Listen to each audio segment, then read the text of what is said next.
welcome to a new video. Today I'm going to be reading the first part of my first collection, Talking to the Wild. It's a very well worn, very well read collection. All of my books tend to be split into parts generally.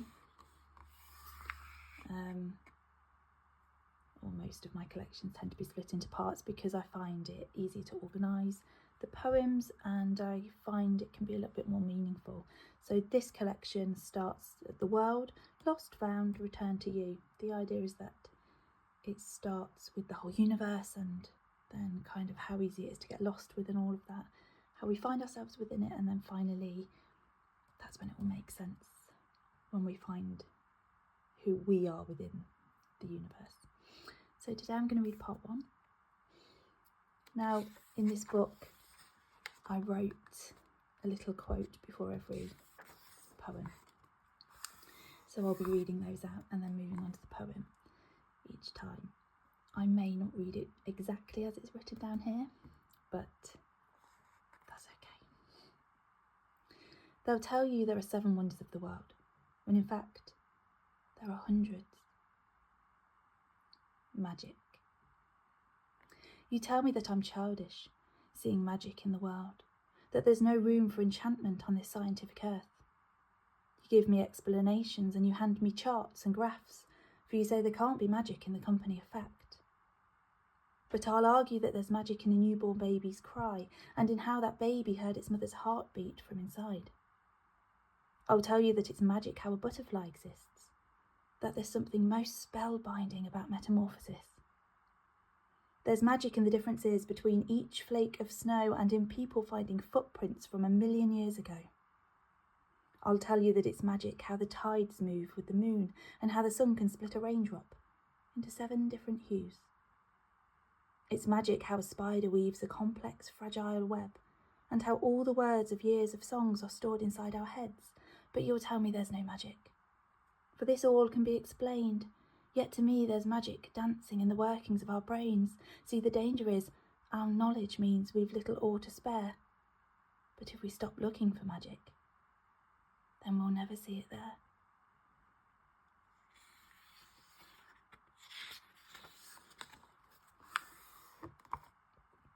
Live to live, not to die.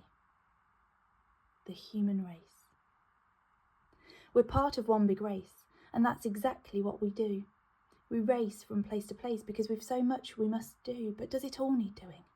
Or do we run the race because everybody else is running and we're trying to keep up?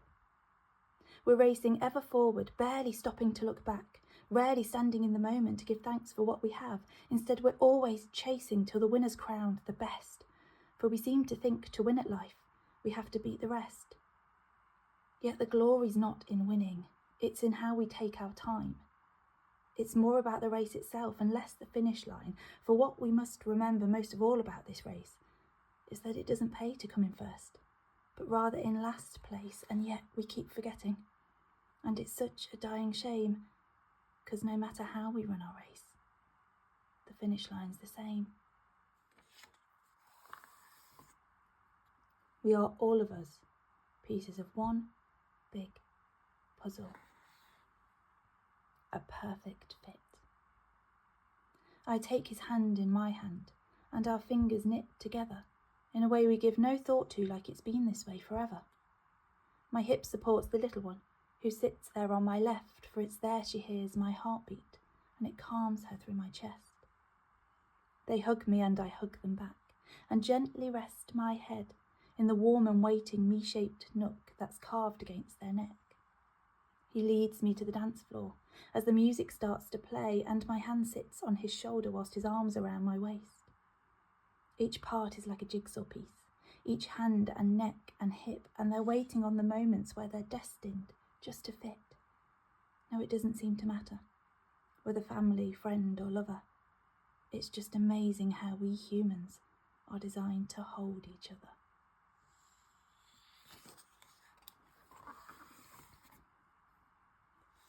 We all experience the same things differently. The wind. The sapling and the oak tree stood together side by side. the sapling small and fragile and the oak tree tall and wide.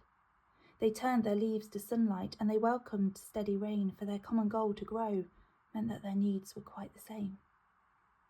But at dusk, one day in springtime, a strong wind came from the west and it blew till almost midnight, when it tired and it left. To the oak it had been gentle. It had danced about his roots. It had whispered to his branches like a friend just passing through. But to the little sapling it had screamed in disarray. It had clawed at him relentlessly and snatched his leaves away. And the oak tree asked next morning why the sapling looked so sad when the wind had only blown one night and hadn't been that bad. And the sapling looked disheartened at the oak so wide and tall. "But you only lost one leaf," he said, "whilst I have lost them all."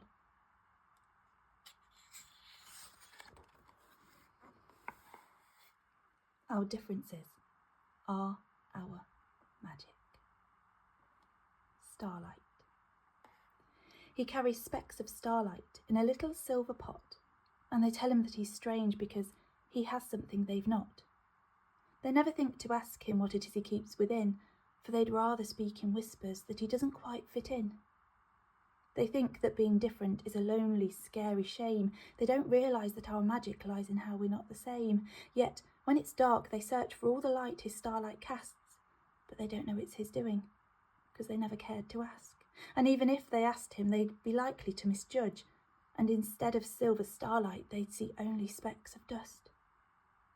See, they've already decided that he isn't worth a lot, and yet, if only they looked closer, they'd find magic in his pot.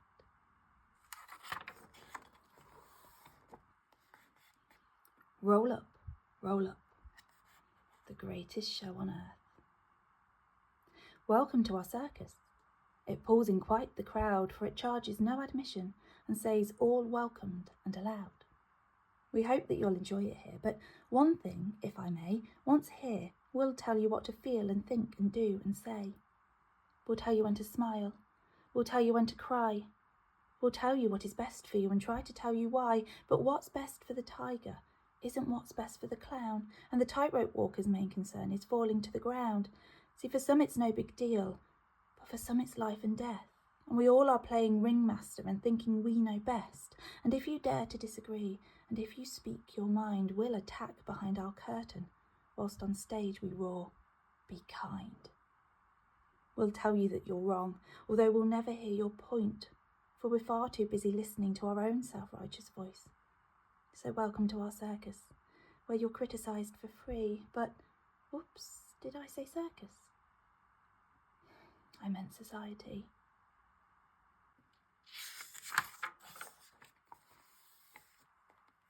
Be grateful, always. Sunset. The sun wakes up each morning and she combs her fiery hair. She sometimes holds the clouds aloft, so we don't see her there. She settles to her work, a never-ending 9 to 5, and ticks off all her jobs to do, like keeping Earth alive. She's busy every moment, working hard behind the scenes, but you tell her she does nothing, for you judge by what you've seen. You criticise the grey sky, and you curse the dampened day. You moan it's cold and dreary and the sun's the one to blame, and it's only when she's setting, when she's off to work elsewhere, that you all of a sudden recognise the colours in her hair. See, the saddest thing of all is that she's been here all the time, but you fail to see her beauty till she's fading from the sky.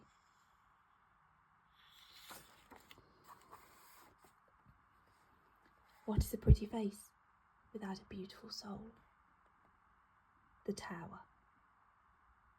You stand and face the mirror, and you magnify your flaws. You focus on the features that are so uniquely yours, but their uniqueness doesn't matter, for they simply don't conform to the criteria of beauty they've convinced you is the norm. They make believe that beauty doesn't go beneath your skin, that you simply can't be pretty if you have a crooked grin. They say your eyes can't be too small, your nose can't be too big, that your lips must be just right, not over full and not too thin. They say your ears must not stick out, your hair can't be too wild, only those with tick-box beauty may be physically admired. But those obsessed by beauty are the ones who can't be free, because they're limited by what somebody else says they should be. So next time you face the mirror and you smile your crooked grin, remember beauty's just a tower that society's trapped you in, and you think you can't escape because you think there is no key, but you simply need to redefine the walls of your beauty.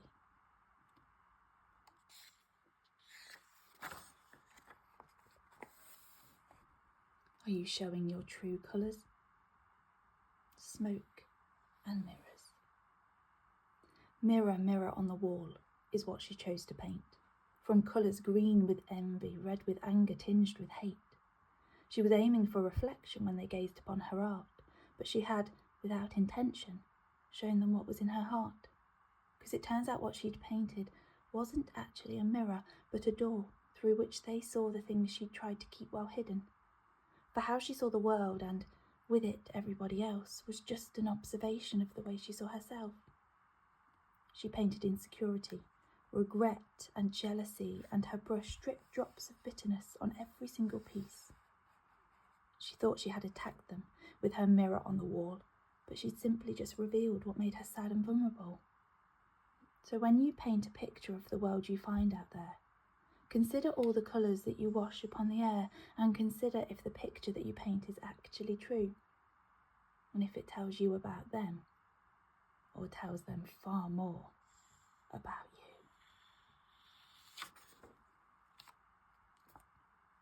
you. Imagine a nation that prioritised imagination. The jar. There was a little dreamer who, from just the age of 3, spent all his time imagining what he could do and be. He wanted to invent and give the world something brand new. He wanted to change lives, even if he only changed a few. His wild imagination was like a jar without a lid, and they nurtured and encouraged it whilst he was still a kid.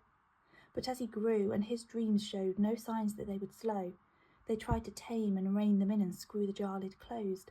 They told him he should think more realistically instead. Yet almost everything that's real was once thought up in someone's head.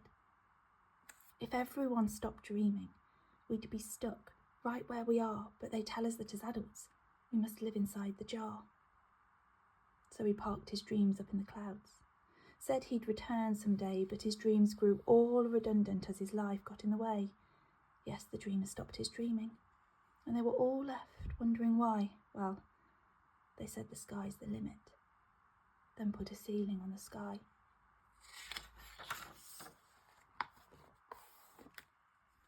We are all a river. The river. We look upon the map, which shows the river's winding course. We can see how it meanders and can trace it to its source. We can see the little blue lines representing every bend and can follow them from where they start until their journey's end. But though we see the river, with its curves and turns and twists, we must not assume we know it, for it's so much more than this. See, what a map can't show us is how fast the water flows, how that water's warm in summer, how it freezes when it snows.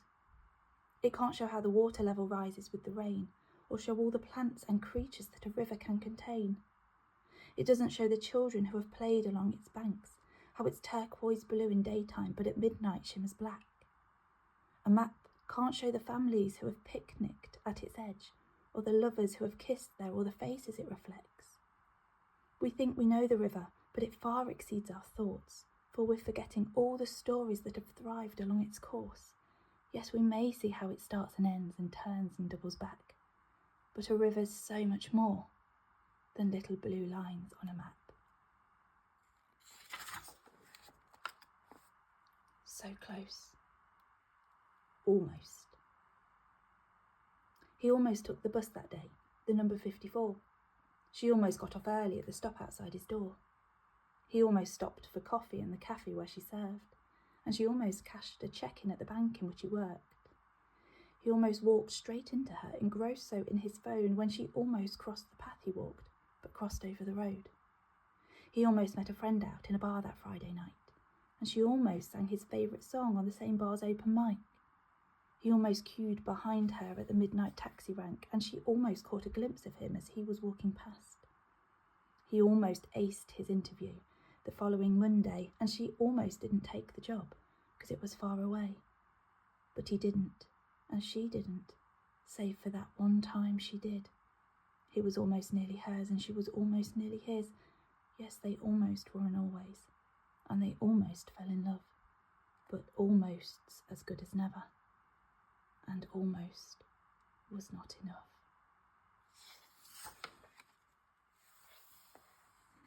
Painting by numbers is fun, but painting without numbers is freedom. Outnumbered. £7, 10 ounces. They'll ask how much you weighed, and an IQ of 100 makes you average, so they say. 9 out of 10 in Monday's test. Piano to grade 5. 2 minors in your Friday test, and now you're free to drive. 85's the pass mark, so you'd better try your best. And if you're scoring 90, then you're destined for success. But grade 5 doesn't tell them of your favourite song to play, and how much you love is not defined by how much you might weigh. £7 won't tell them you were born to paint the stars, and your test scores can't explain how you've come to bear your scars. 2 is not nostalgia when you drive yourself back home, and it's not the memories you make with friends out on the road. 85 and 90 aren't the songs you sing when sad, and they're not the feeling in your heart when you get up to dance. 100 doesn't tell them that your favourite month's September. So when you feel outnumbered, it's important you remember you are strength, and you are kindness, you're creative and you're brave. You are things that can't be measured, can't be counted, can't be weighed. You're a name, not a number. You weren't born to be a score, so don't let them quantify you when you're made of so much more.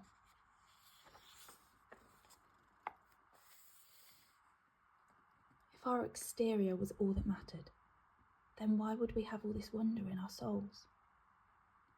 Inside story. They saw her in the library, discarded on a chair, and her glossy, shiny cover made them notice she was there. They picked her up and held her for a minute, maybe 3, and they said she was exquisite, the most beautiful they'd seen. They thought not of her pages, simply stared at her in awe. Then they put her on the bookshelf as they headed out the door. So they never knew the words she chose to mark her journey's start, and they didn't read the reams and reams of kindness at her heart. They didn't read the things she hid in pages left untouched, or the hellos and goodbyes she said to people that she loved. They didn't read the chapters where she set herself apart, and they never read the lines she wrote of how they'd played their part. They didn't turn the pages of her struggles and her strengths, and they missed the ripped-up paper where she'd torn herself to shreds. They never read the parts about the places she had been, or the people she had helped, and all the wonders she had seen, so when anybody asked them what it was that she was like, they realised they had no idea what she was like inside. For they'd told her she was beautiful, because of how she looked, but they'd just admired her cover, and they'd never read her book.